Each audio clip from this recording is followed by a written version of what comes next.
Pinatay ng isang lalaki na may diferensya raw sa pag-iisip ang sarili niyang nanay. Hindi raw kasi pinayagan ng biktima ang suspect na manood ng sine. Ikwento mo, JL Asayo. Bangkay na nang abutan ng mga barangay tanod ang isang ginang sa sariling condo unit niya sa Mandaluyong City kagabi. Tad-tad ng saksak ang biktima. Yung pagbungod kagad sa amin, yung bangkay kagad yung nakita namin. Yung ulo mismo ng biktima.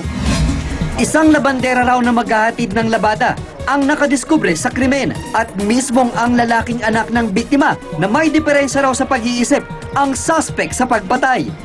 Sa unit niya, pagkakita namin, makita namin yung bata, hindi naman binatilyo, duguan na lang, tsaka yung may babaeng nakahandusay. Nagtalo raw ang mag-ina nang hindi pumayag ang ginang na manood ng sine ang kanyang anak. May mga basagan doon, basag doon sa mga base yata. Walang alam kasi kung ano nangyayari sa loob eh. Bigla lang daw tumahimik. Parang wala naman sa sarili ang 26 anyos na suspect nang kunan ng pahayag sa presinto. Anong ginawa mo sa mama mo? Nag-aaway. Tayo ng kimita sa SM Mega Mall. Ang Mandaluyong pulis ang naghain ng kaso laban sa suspect dahil nasa ibang bansa ang kamag-anak ng mag-ina. JL Asayo, News 5. Kinuyog ang isang babae na nagmura raw sa Batang Pulubi sa Makati Avenue. Kasasakay lang daw sa taxi ng biktima nang sabunutan siya ng mga babae, kaya nahulog siya sa sasakyan. Paglilinaw ng biktima, hindi niya minura ang pulubi.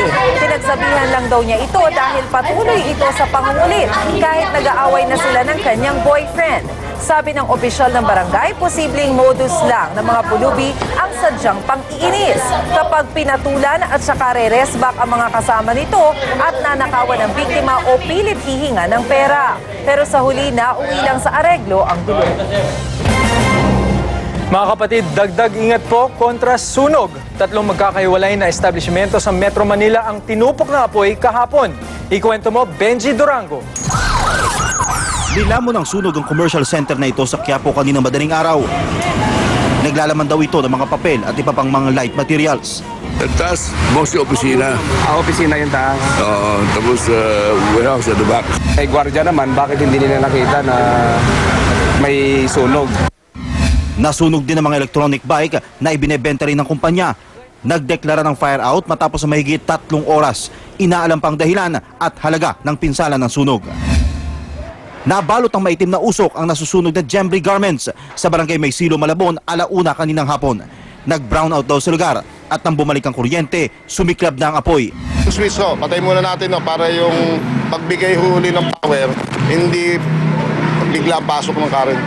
Nahirapan ng mga bumbero na apulahin ang sunog dahil kulob ang pinagmumula ng apoy. Nang sa wakas ay nakontrol na ang apoy, bigla naman itong sumiklab pagkalipas lang ng ilang minuto. Dito na nagpabackup ang mga bumbero, tuluyang napatay ang apoy matapos ang 2 oras. Alas 7 ng gabi nang masunog ang warehouse na ito ng mga makina at bakal sa Rizal Avenue sa Caloocan. Ayon sa mga bumbero, may nagwe-welding daw sa lugar bago mangyari ang sunog.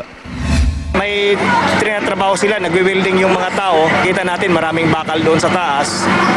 At yun ang tinitingnan natin na posibleng pinagmulan ng apoy.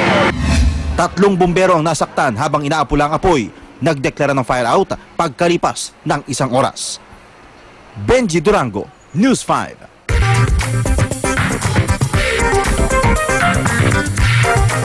Grupo ng mga babae nagrally ng topless sa Poland. Unang arms transplant sa Mexico naging matagumpay. At buhaya sa Florida, nag-gate crash at nagbabad sa bathtub ng isang bahay. Yan at iba pang balita sa Aksyon Abroad. Pinagpiestahan ng media ang mga babaeng ito na nag-topless nang mag-rally sa Poland. May hawak pang mga fire extinguisher ang mga miyembro ng female group habang nagsisisigaw. Tinututulan nila ang pagbubukas ng Euro 2012 soccer tournament sa Warsaw. Magdadala lang daw kasi ito ng sex tourism sa kanilang bansa natapos ang protesta ng bitbitin ng mga pulis sa mga rallyista para damitan. Nagtagumpay ang kauna-unahang arms transplant sa Latin America. Naoperahan at nagkaroon na ng mga braso ang Mexican na si Gabriel Granados. Naputulan siya noon ng mga braso matapos makuryente. Ikinabit sa kanya ang mga braso ng isang lalaking namatay sa barilan. Literal na dinner in the sky ang trip ng mga chef at customers sa Brussels, Germany. Sa isang platform na inangat ng isang crane, nagluto ang mga chef at dito na rin nila ipinaghain ang 26 nilang guests. Bonus sa mga turista ang overlooking na Royal Palace. Hindi nagpaawat sa init ng hot bathtub ang buwaya na ito sa Florida. Komportableng nagbababad sa tubig ang alligator na nasa 4 na talampakan ng haba bago siya hinuli ng mga eksperto. Nadiskubre lang daw ng may-ari ng bahay ang hindi inaasahang bisita nang kumahol ang kanyang aso. Palaisipan pa kung paano nag-gate crash ang buwaya dahil may screen fence daw ang bahay.